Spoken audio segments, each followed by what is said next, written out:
哦，那个彩绘很好。天然平原农村耕作，春耕夏作，秋收冬藏。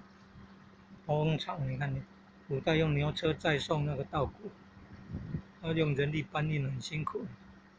然后存放在那个叫做谷田本啊，像凉亭那个是稻谷的储藏库了，谷田本，还也是本啊，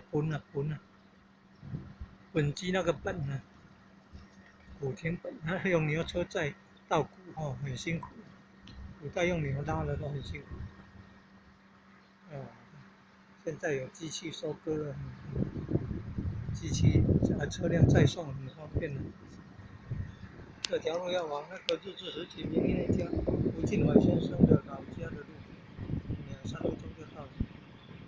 他的名作就是《关子岭之恋》，本来你也提过，还有一个